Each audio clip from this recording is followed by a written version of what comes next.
Hey everyone, welcome back to Kavis Academy.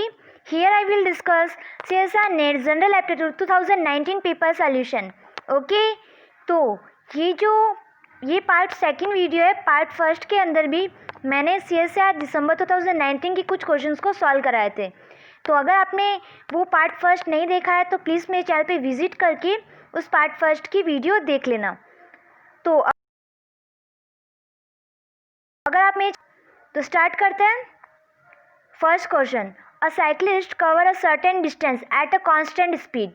तो एक cyclist है, वो आपका एक स्पीड कवर कर रहा है यहाँ से यहाँ.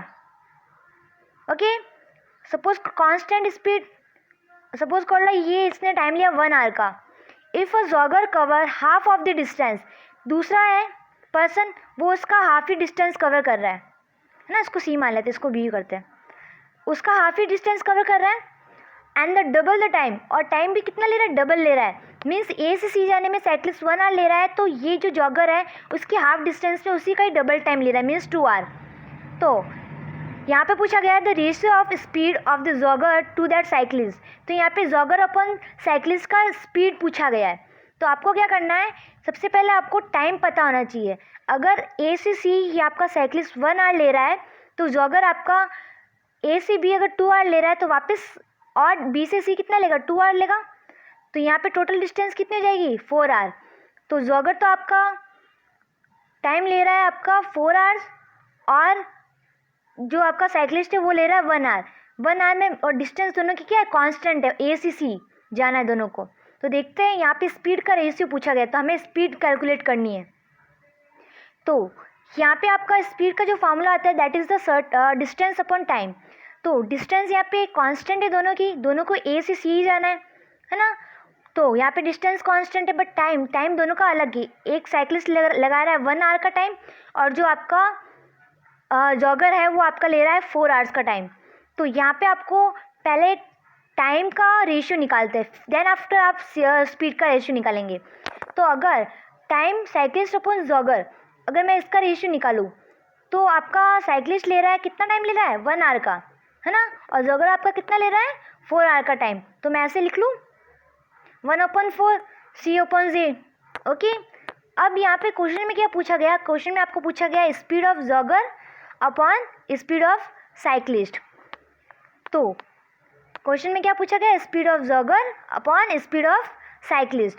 तो यहाँ पे जो जॉगर है उसकी जो है वो अपन 1 टाइम है, तो अपन 1/4, जॉगर की स्पीड टाइम क्या है 4 है, अपॉन साइक्लिस्ट का क्या है 1/1.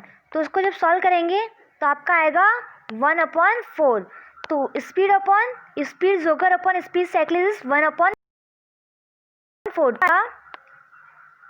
1/4 आ रहा है, तो 1/4. सो आपका करेक्ट आंसर होगा ऑप्शन नंबर फर्स्ट. बहुत इजी क्वेश्चन है, कुछ नहीं करना है, सिंपल सा डिस्टेंस लेनी है और स्पीड की रेशियो को पुट करना है बस. नाउ सेकंड देखते हैं, गिवन दैट के एक्सेलरेशंस 1 × 2 × 3 के which is the largest among the following number. तो यहाँ पे जो नंबर्स दे रखे हैं आपके, इनमें से सबसे लार्जेस्ट नंबर कौन सा है. तो इसको कैलकुलेट करने के लिए हमें क्या करना पड़ेगा, ये सारे जो भी नंबर दे रखे हैं उनको सॉल्व करना पड़ेगा, है ना. तो कैसे करते हैं, यहाँ पे देखो 2 साइड मेरा नंबर्स लिख लिए, 2 3 4 एंड ये सबकी वैल्यूज़ लिख ली. अब 1 बाय 1 मैं इसको सॉल्व करूँगी. तो आपको पता है कि जब इस टाइप का साइन आता है, इसका मतलब है कि इसके पीछे जितनी भी डिजिट है उससे मल्टीप्लाई करना है. तो यहाँ पे आएगा 2 × 1. फिर सेकंड में क्या दे रखा है, 3 एक्सेलरेशंस, मतलब 3 × 2. यहाँ पे 4 एक्सेलरेशंस मीन्स आपका होगा 4 × 3 × 2. यहाँ पे क्या दे रखा है 3/2. 3/2 इसको सॉल्व करेंगे तो 3 × 2 × 1 एंड 2 × 1. 2 × 1 2 × 1 कट जाएगा, तो आपको बचेगा 3. तो इसको 2 × 1 = 2, 2 ही रहेगा, तो 2 ही है. 3 × 2 = 6, 6 कर दिया. 4 का 4 × 1 = 4, 4 × 3 = 12, 12 × 2 = 24. तो यहाँ पे 24 लिख लिया, है ना. तो सारी वैल्यूज़ को ऐसे आपको ओपन करना है, फिर सारी वैल्यूज़ को पुट कर दी. अब क्या करना है कि इन सारे जो नीचे वाली वैल्यूज़ है उनका हम एलसीएम लेंगे। क्या लेंगे? एलसीएम लेंगे। एलसीएम में भी कॉमन जो वैल्यू है वो लिखेंगे। तो यहाँ पे 2, 3, 2, 1 हमें मिलता है। एलसीएम लेना आता है ना, इस टाइप में लेते हैं। तो 4 का क्या आ जाएगा? 2 × 2। 1 का तो आएगा, 3 का तो 3 आएगा और 2 का 2 ही आएगा। तो यहाँ पे 2, 2, 3, 2, 2 आएगा। तो यहाँ पे एक 2 है तो इस 2 को लिखने की ज़रूरत नहीं है, तो आपको 3 डिजिट लिख लेंगे यहाँ पे। 2 × 3 × 2 दैट इज़ द 12। ओके, अब ये जो आपकी जो वैल्यू है वो फ्रैक्शन वैल्यू, उसको इंटीजर वैल्यू में करने के लिए हमें ऐसा करना पड़ता है, एलसीएम लेना पड़ता है। तो अब इसको 1/2 को, इसकी पावर को 12 से मल्टीप्लाई करेंगे, जो 6 बचेगा। फिर इसको 1/3 से 12 से मल्टीप्लाई करेंगे तो कितना बचेगा? 4 बचेगा। 1/4 को 12 से करेंगे, 4 3 ज़ा 12। तो ऐसे करके आप सॉल्व करोगे तो सबकी पावर आ जाएगी। ऐसे करके सॉल्व करोगे तो 6, 4, 3 एंड 2। अब आपको पता है किसी की वैल्यू अगर 6 है, 2 6 है, मतलब 6 कितनी बार है? 2 कितनी बार है? 6 टाइम्स है ना? ऐसे सॉल्व करना आता है आपको। तो अगर इसको सॉल्व करेंगे तो आपका 64 आएगा। 6 कितना है? यहाँ पे 4 बार है, तो उसको मल्टीप्लाई करेंगे तो ये वैल्यू आएगी, ये और ये। तो यहाँ पे सबसे लार्जेस्ट वैल्यू कौन सी दे रखी है? आपकी 3 की पावर 2। मीन्स आपका ऑप्शन नंबर 4 होता है करेक्ट। इसलिए यहाँ पे आपका जो आंसर है that is the option number 4। Okay, now next देखते हैं। What is the surface area of the cube with the side 1 centimetre. एक क्यूब है, उसकी जो साइड दे रखी है आपकी 1 centimetre. Okay, and the total surface area of a cube is formed by the breaking the original cube in identical cubes of the side 1 meter।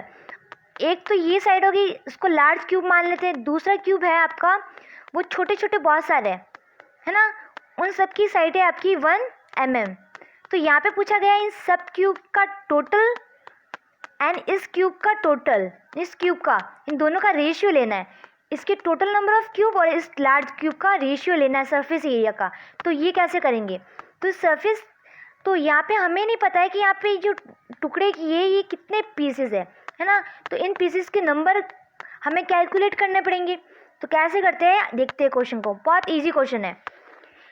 तो यहाँ पे आपको क्या दे रखा है? सरफेस एरिया दिख रहा है, बड़ा सारा लिखा हुआ, बट कुछ नहीं है, बहुत ईजी सा है। देखते हैं। सबसे पहले हमें क्या करना है? दोनों सरफेस एरिया का रेशियो निकालना है। तो रेशियो निकालने के लिए एक का सरफेस एरिया हमें पता है लार्ज क्यूब का, कि जो सरफेस एरिया का फॉर्मूला होता है दैट इज़ 6 × साइड स्क्वायर। तो फॉर्मूले क्वेश्चन के अंदर आपका साइड स्क्वायर दे रखा है लार्ज, तो उसकी साइड है 1 सेंटीमीटर। ये सेंटीमीटर है, तो हमें उसको मिलीमीटर में कन्वर्ट करना पड़ेगा, क्योंकि जो अदर ऑप्शन है आपका 10 पीसेस में कर, छोटे छोटे पीसेस में कर रखा है, उसकी साइड 1 मिलीमीटर दे रखी है। तो उसको भी 1 मिलीमीटर आपको करना पड़ेगा, ताकि आपका जो आंसर है अच्छे से आ जाए। तो यहाँ पे 1 सेंटीमीटर इक्वल टू 10 मीटर।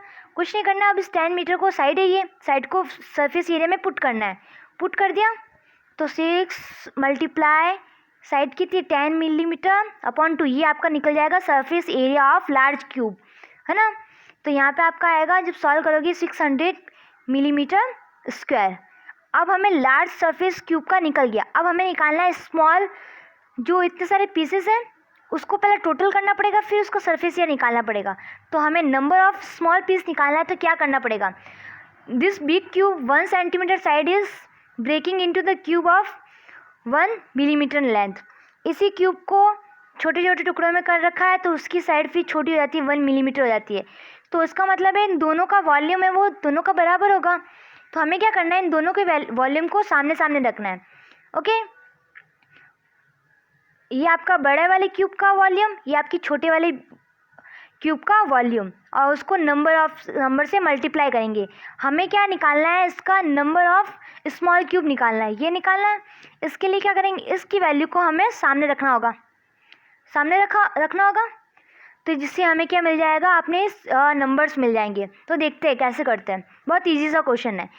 जो वॉल्यूम का फार्मूला होता है that is the V is equal to side cube, है ना। तो साइड अपन को लार्ज क्यूब की दे रखी है दैट इज़ द 10 मिलीमीटर। तो उसको क्यूब करोगे तो 1000 आएगा। कितना आएगा? 1000। और स्मॉल क्यूब का भी दे रखा 1 mm, इसका क्यूब करोगे तो यही आएगा, है ना। अब इसको क्या करते हैं, सामने रखोगे तो 1000 को 1 से अगर डिवाइड करोगे तो 1 ही आएगा। तो आपको यहाँ पे मिल गया नंबर ऑफ़ क्यूब, बस ये तो निकालना था, नंबर ऑफ़ क्यूब निकल गया। अब कुछ नहीं करना है, इस नंबर ऑफ़ क्यूब को, जब हमें नंबर ऑफ़ क्यूब मिल गया है तो आपको total surface area of small cube निकल जाएगा। कैसे, 6 into 1000 number of cube, 1000 multiply 6 into side square. Side कितनी दे रखी है आपकी दे रखी है 1 दे रखी है, तो 1 से करोगे तो यहाँ पे आपका आएगा 6000। तो total number of large cube is equal, total number of small cube is equal to 6000। तो अब कुछ नहीं करना है, रेट लगा लेना है। लार्ज क्यूब का सरफेस एरिया कितना था, ये था, and total number of small cube का रेशियो आपका निकल गया ये। 20 से 20 कैंसिल, 6 से 6 कैंसिल, यहाँ पे आपका बचा 1/10, इसलिए आपका आंसर होता है 1/10। आई बात समझ में? तो आपका आंसर होगा 1/10। कुछ नहीं करना है, दोनों के सरफेस एरिया को, इसका सरफेस एरिया गिवन है, सरफेस एरिया निकाल दिया। अब छोटे वाले का निकालना है तो हमने वॉल्यूम को इक्वल किया, फिर n निकालना पड़ेगा, फिर इसको वैल्यू को सामने रखा, फिर हमें n निकल गया तो उसको इंटू कर दिया और आपकी वैल्यूज़ निकल गई। ओके, अब नेक्स्ट देखते हैं, based on the bar chart so here which of the following inference is correct. यहाँ पे आपका बार चार्ट दे रखा है, फिर सामने आपकी कुछ कंडीशन दे रखी है, तो आपको सबसे पहले बार चार्ट पढ़ना आना चाहिए। यहाँ पे क्या दे रखा है, बहुत इजी क्वेश्चन है ये तो, केजी ऑफ राइस प्रोडक्शन पर लाख लीटर ऑफ वाटर। यहाँ पे इसका मतलब है यहाँ पे 60 किलो केजी राइस प्रोड्यूस हो रहा है इन 1 लाख लीटर के अंदर। यहाँ पे 40 किलो राइस प्रोड्यूस हो रहा है इन 1 लाख लीटर, और यहाँ पे 20, यहाँ पे 30। तो यहाँ पे जब अगर 60 kilo rice 1 lakh of water में मीन्स प्रोड्यूस हो रहा है, तो 1 राइस को कितनी वाटर की रिक्वायरमेंट होगी, तो उसकी होगी 1/60। 40 का सेम, 1/40, 1/30, 1/20। तो यहाँ पे आपको 3 कंक्लूजन मिलता है। एक तो ये कि सबसे ज़्यादा वाटर यूज़ कौन कर रहा है, सबसे ज़्यादा वाटर यूज़ कर रहा है आपका डी। कैसे करा, आप ही तो सोचो, 20 kg में 1 लाख वाटर में ओनली 20 kg ही राइस प्रोड्यूस हो रही है, मतलब 20 kg आपका सबसे ज़्यादा वाटर यूज़ कर रहा है। यहाँ पे आपका 60 kg 1 लाख करा, मीन्स यहाँ पे जो वाटर है वो ज़्यादा राइस यूज़ कर रहा है। तो यहाँ पे आपका सबसे ज़्यादा वाटर कौन यूज़ कर रहा है, आपका ऑप्शन नंबर ये जो डी। फिर दे रखा है average water assumptions is unable to find because the actual data of the water use is not given. हम इस वैल्यू को देख के ये पता नहीं लगा सकते कि यहाँ पे कितना वाटर 1 किलो चावल राइस यूज़ कर रहे हैं, एक्चुअल डेटा हमें नहीं पता चलेगा। Okay, now reason D use to amount of water than A.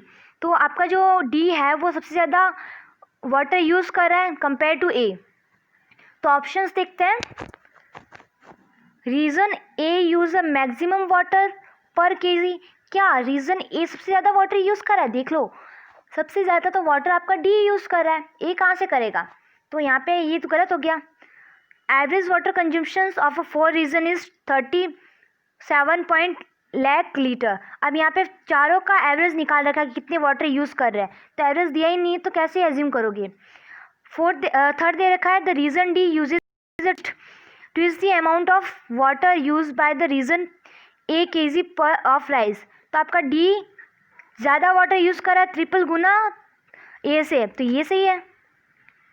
Option 4 reason B use 20 lakh litre of less water than A. तो यहाँ पे आपका दे रखा है कि 20 लाख से कम पानी यूज़ करें, तो ऐसा कुछ मेंशन नहीं कर रखा है, इसलिए आपका आंसर होता है option number C. Okay, now next is the in a college admissions way applicant have to choose only 1 subject 1/4 of the applicant only 1 subject. तो यहाँ पे कॉलेज के एडमिशन के लिए बहुत सारे एप्लीकेंट आ रखे हैं और हर एक एप्लीकेंट ओनली 1 सब्जेक्ट चूज़ कर रहा है। 1/4 एप्लीकेंट अडॉप्ट बायोलॉजी, 1/4 कौन स्टूडेंट्स ले रहे हैं बायोलॉजी, 1/6 ले रहे हैं आपकी केमिस्ट्री, 1/8 ले रहे हैं आपके फिजिक्स और 1/12 ले रहे हैं आपके मैथ्स। एंड 18 एप्लीकेंट कहीं भी पार्टिसिपेट नहीं कर रहे हैं, है ना. Not opted for the any about the 4 subject. How many applicant were there. तो यहाँ पे कितने नंबर ऑफ एप्लीकेंट है, टोटल नंबर ऑफ एप्लीकेंट हमें पता लगाना है ना, जो फॉर्म फिल कर रहे हैं. तो यहाँ पे इसको कैसे करेंगे देखते हैं. CPM biology 1/4, chemistry 1/6, 1/8 and maths 1/12. तो यहाँ पे जो नीचे वाली वैल्यू है उसको क्या करेंगे, जैसे हमने पीछे किया था कि जो आपकी फ्रैक्शन वैल्यू उसको इंटीजर में लाना ज़रूरी है. तो इस नीचे वाली वैल्यू का एलसीएम निकालेंगे. एलसीएम निकालने पे जो आपका कॉमन वैल्यू आती है वो लिख लेंगे. तो आपका आता है 2 × 3 × 2.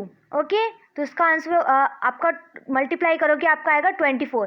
अब इस की वैल्यू को फ्रैक्शन में इसको इंटीजर में लाना है तो 24 से मल्टीप्लाई करेंगे.